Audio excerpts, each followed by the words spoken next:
Bonjour chers amis, donc aujourd'hui je vais vous proposer le corrigé du concours de médecine 2019 de FES. Donc je vais essayer de corriger essentiellement les questions qui concernent le premier semestre, c'est-à-dire les questions dont vous aurez besoin cette année 2019 au concours. Bien. Donc, première question, donc il est en arabe, je vais essayer de le traduire en même temps en français. On vous dit une charge Q de masse M rentre dans une région où existe un champ magnétique B de 0,005 Tesla avec une vitesse V0 égale à 2 10 puissance 3 mètres par seconde. On vous donne la vitesse et les suivants l'axe d'Izy, B et les suivants K. La charge, c'est 1,6 10 moins 19, donc c'est une charge positive. Et on vous dit le mouvement de la charge E, puisqu'il est parabolique, sinusoïdal, accéléré, retardé, uniforme. Donc en même temps, je vais vous dire ce qu'il faut connaître en ce qui concerne une particule dans un champ magnétique. Donc supposons que la particule rentre avec une vitesse V0 suivant l'axe des X, ce qui est le cas de l'exercice, et que le champ magnétique est suivant l'axe Z. Vous voyez, pour un repère autonomé, vous tournez X vers Y, Z c'est vers le haut. Je peux vous montrer d'abord que le mouvement ne peut se faire de la particule se fait dans le plan XY. Ça veut dire à chaque instant, vous avez Z égale à 0. Donc pour le faire, on va appliquer la deuxième loi de Newton. La somme des forces est égale à M gamma. Quelle est la force? C'est la force de Lorentz. QV vectoriel B est égal à M d de V sur d de T. Et on va calculer ce produit vectoriel. Donc la vitesse a pour composante, dans le cas général, V de X, V de Y, V de Z. Le champ magnétique est suivant Z, donc il a pour composante 0, 0. Je vais chercher V de Z. Pour chercher V de Z, vous barrez cette ligne et vous calculez le déterminant. Donc vous avez 0 fois Vx plus 0 fois Vy, donc c'est 0. Est égal à M A de Z. Donc A de Z égale à 0. Ça veut dire V de Z égale à une constante qui est sa valeur à t égale à 0, c'est 0. Donc Z égale à une constante et à t égale à 0, Z égale à 0. Donc vous voyez, quel que soit t, Z égale à 0. Donc le mouvement se fait dans le plan XY. Donc ça, c'est juste information supplémentaire. Maintenant, pour chercher la nature du mouvement, on va projeter la somme des forces est égale à M gamma en un point quelconque dans le repère de Freinet, qui est la normale et la tangente. Donc quelle est l'accélération dans le cas général pour composante M gamma normale et M gamma tangentielle? Vous faites V vectoriel B, donc V vectoriel B et les suivants la normale. Donc, sa valeur, c'est QV fois B. Et gamma normal, c'est MV carré sur R. Gamma tangentielle, c'est D de V sur D de T. Donc ça, c'est égal à D de V sur D de T. Et gamma normal est égal à V carré sur R. Je vous rappelle, R, V, c'est le module de la vitesse. Donc là, on déduit tout de suite que la vitesse égale à une constante. Donc la réponse, c'est E, c'est-à-dire un mouvement, il est uniforme. Et en plus, il est circulaire et uniforme parce que le rayon est égal à une constante. Donc voilà pour la première question. Donc il fallait répondre E, montadema, mouvement uniforme. Bien. Deuxième question, on vous dit la trajectoire est circulaire. Vous voyez, on répond déjà que c'est pas une parabole ni accélérée ni retardée, circulaire. On vous dit de rayon R. On vous dit de calculer la masse. Donc voilà la réponse de tout à l'heure. Vous avez la seule formule à retenir, c'est la relation entre le rayon et la masse. Mais ça, c'est très facile à retrouver. Vous faites juste M gamma normal égale à Q fois V fois B. D'accord? Donc je peux déduire la masse, c'est égal à QB fois R sur V. Et je représente chaque valeur dans les unités du système international et vous allez trouver 6, 10 moins 27 kg. Donc la réponse, c'est 6, 10 moins 27. La réponse, c'est la réponse D.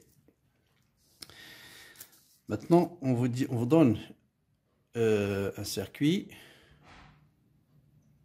Donc voilà, un circuit qui est formé par un générateur, une bobine, une résistance, une autre résistance, un condensateur et une résistance. Et on vous dit, dans le régime permanent, c'est quoi l'intensité du courant? Donc deux choses à retenir. Dans le régime permanent, comment se comporte un condensateur? Donc un condensateur, il se comporte comme un interrupteur ouvert. C'est-à-dire rien ne passe. Une bobine en régime permanent. comment il se comporte? Il se comporte comme un fil. Vous pouvez le remplacer par un fil. Donc ici, c'est comme s'il n'y a pas de bobine. Et ici, c'est comme il n'y a pas ce fil-là. Donc c'est ouvert ici. Donc vous avez une résistance de 3 en parallèle avec une résistance de 6. Et le reste en série avec une résistance de 2. Si j'oppose R égale à 3, donc vous avez ici 2R. Donc R en parallèle avec 2R, ça vous donne 2 tiers de R. Parce que R, donc R en parallèle avec R, je vous le montre tout de suite. Vous avez une résistance R en parallèle avec une résistance 2 fois R. La résistance équivalente, c'est R fois 2R sur R plus 3R. Donc ça vous donne 2 tiers de R. D'accord? Donc 2 tiers de R, c'est 2. Donc c'est 2. On serré avec 2. Donc la résistance c'est 4. Et vous avez E, la loi d'Ohm. E égale à RI. 12 égale à 4 fois I. Donc I égale à 3 ampères. On a 3 ampères ici. Donc la réponse, c'est la réponse A. Bien. Donc question 4. C'est chute parabolique. On envoie une particule avec une vitesse initiale V0 qui fait un angle alpha égale 45 avec l'axe des X. Pour obtenir une portée maximale de 22,5 mètres, en négligeant les frottements, la vitesse V0 doit être égale. Il faut calculer la vitesse V0. D'accord? Donc, pour le mouvement de chute parabolique, ça c'est vraiment une question récurrente dans pratiquement tous les concours. Il y a des choses absolument à savoir.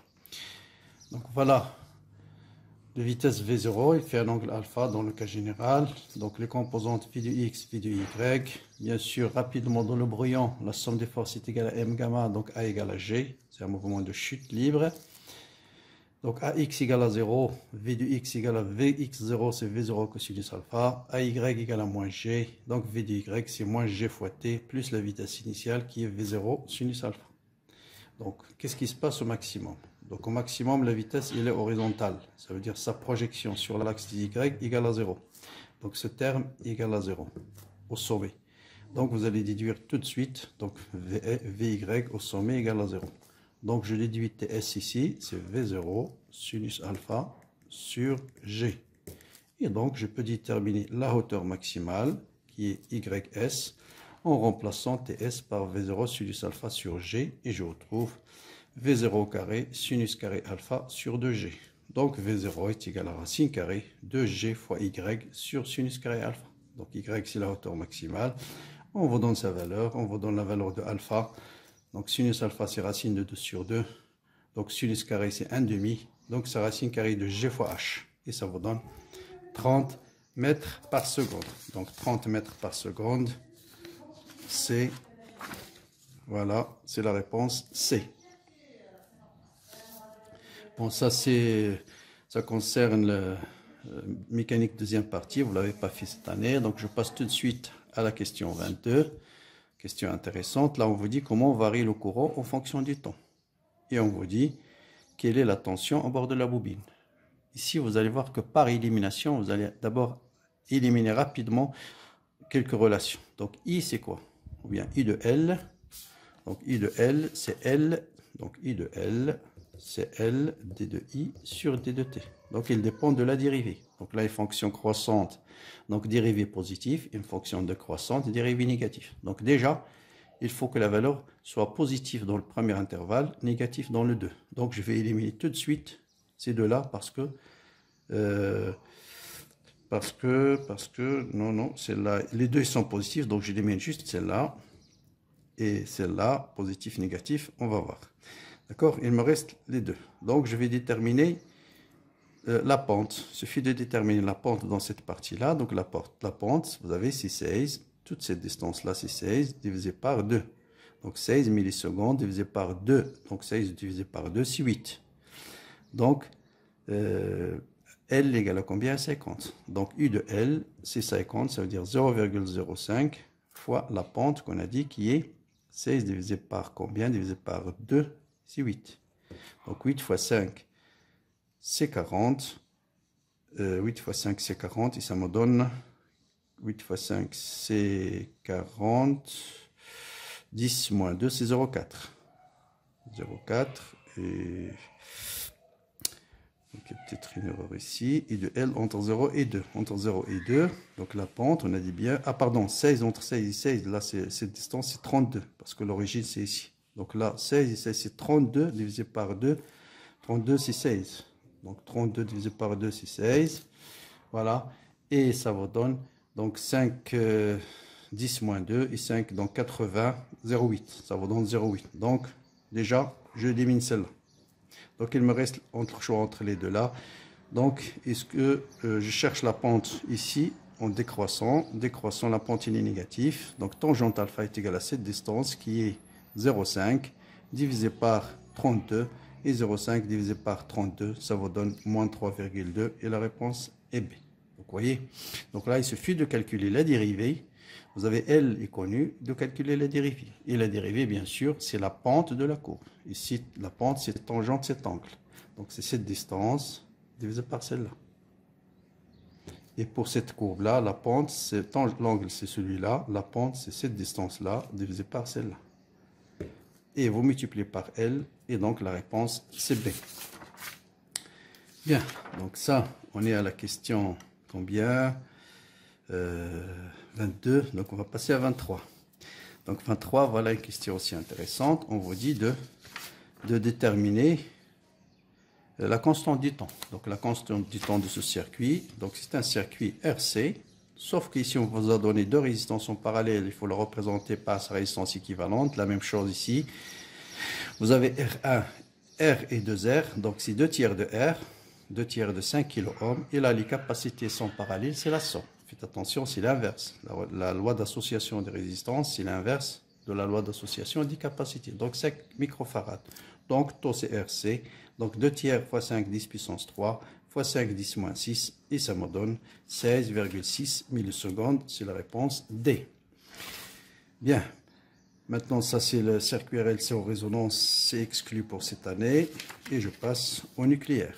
Donc le nucléaire, on vous dit que bon, ça c'est une question qui est donnée plusieurs fois, même au baccalauréat. Désintégration de l'uranium vous donne le plomb plus X particule alpha plus Y particule bêta moins. Bon, il suffit de faire 92 égale 82 plus 2X moins Y et 238 égale à 206 plus 4X et vous allez trouver X égale à 8, Y égale à 6. Donc c'est la réponse B. Donc ça c'est une question très simple. Ensuite, on va passer au ressort. Je ne sais pas s'il est inclus cette année ou pas, mais on va leur donner quand même la réponse. Donc, tout ce qu'il faut savoir pour le ressort, c'est ce que la période, c'est 2 pi racine carrée de m sur k. Donc, si je double la masse, c'est-à-dire à la place de m, je vais multiplier la masse par 4 fois. Donc, je remplace m par 4 fois m, racine carrée de 4, c'est 2. Et donc, vous allez voir T1 est égal à 2T2. Donc, T2 plutôt égal à 2 fois T1. Donc, la réponse est 2 fois, donc c'est la réponse P'. Donc si je multiplie la masse par 4, la période va être multipliée par 2. Ensuite, la dispersion de la lumière blanche, on peut l'obtenir par une lentille convergente, divergente, avec un prisme, avec un microscope, mukabbirage sur lentille, bien sûr, c'est le prisme, là, c'est même pas à réfléchir.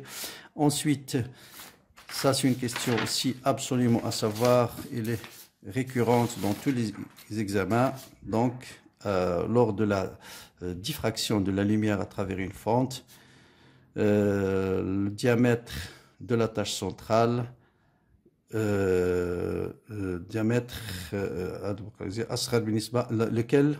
de ces fréquences va donner le plus faible, le plus petit diamètre pour la tache centrale? Est-ce que c'est la lumière rouge? Et ainsi de suite. Bien sûr, il suffit de savoir quoi? Que la lumière, le spectre visible s'étend entre le violet et le rouge, que la longueur d'onde du violet c'est autour de 400, pour le rouge c'est 800 nanomètres, ça c'est la direction des longueurs d'onde. Les fréquences, bien sûr, c'est l'inverse. Celui qui a la plus petite longueur d'onde, c'est la plus grande fréquence, c'est 800 térahertz, c'est-à-dire 10 puissance 12 Hz. Et pour le rouge, c'est 400, 10 puissance 12 Hz. Or, vous savez que θ égale à lambda sur A, donc delta est proportionnel à lambda. Donc, la lumière qui a la plus grande longueur d'onde va avoir la plus grande tâche centrale. Et donc, bien sûr, lambda est grande, θ est grande. Donc c'est la lumière. Pour avoir la plus petite, c'est l'ultraviolet. Donc c'est le violet plutôt. C'est le violet. Donc c'est le violet qui va avoir la plus petite tache centrale. Bon, l'autre question là aussi, c'est une question très classique. On vous donne la longueur d'onde d'une onde pour longueur d'onde 600 nanomètres dans le vide. Dans un milieu transparent d'indice N, il possède 500 nanomètres. C'est quoi l'indice de réfraction? Bon, là, il suffit de savoir que lambda dans un milieu, c'est lambda dans le vide divisé par N. Donc, N égale à lambda 0 sur lambda. Et ça vous donne, bien sûr, vous faites le calcul. Et je crois que c'est la réponse C. Bien. Qu'est-ce qu'il y a encore? Oui, on a encore cet exercice-là. On vous dit, vous avez un circuit suivant. On vous donne un C2, R1, R2 et E. Et calcul auto. Bon, ça, c'est déjà fait. Donc, c'est RC. Je crois. C'est tout. Ah oui, il me semble qu'il y a encore une question que je n'ai pas imprimée. Mais qu'on peut répondre. C'est quoi la relation? Je crois, il me semble, je ne l'ai pas imprimé, mais la question, je me rappelle, c'est quoi la relation entre la vitesse angulaire et la vitesse, si vous avez un mouvement circulaire, entre θ point et V? C'est quoi la relation? Bien sûr, vous pouvez vous rappeler rapidement. Donc, ça c'est S de t, vitesse curviligne, abscisse curviligne, ça c'est le rayon, ça c'est θ. Vous avez S de t est égal à R fois θ. Et donc, la vitesse, c'est la dérivée de S sur d de t, ça c'est la vitesse, est égal à R d de θ sur d de t. Et bien sûr, donc ce qui implique que la vitesse est égale à R oméga, et vous choisissez la réponse. Ensuite, je crois il y a une question sur le nucléaire, là aussi, je l'ai, mais c'est une question extrêmement simple du nucléaire. Bon, je ne l'ai pas noté. Nucléaire, bon, mais le principe, je me rappelle de la question, c'était quoi? On vous donne, je crois, on vous donne la période, on vous donne le nombre de noyaux qui restent à l'instant t est égal à 3 fois t1 demi. On vous donne n0, on vous donne n à l'instant t est égal à n0 sur 8. Et on vous donne t1 demi. Et on vous dit de déterminer ce temps. Bon, là, c'est très simple. Là aussi, il suffit de remarquer que ça, c'est N0, 8, c'est 2 puissance 3. Or, vous savez que le nombre de noyaux qui restent à l'instant N fois T1 demi est égal à quoi? Est égal à N0 sur 2 puissance N. Donc, tout de suite, on va déduire que le temps qu'on cherche, c'est 3 fois T1 demi. Donc, on vous donne T1 demi. Vous multipliez T1 demi par la valeur qu'on vous donne et vous allez déterminer la valeur. Donc, voilà pour ce concours. Donc voilà, à bientôt pour d'autres corrigés.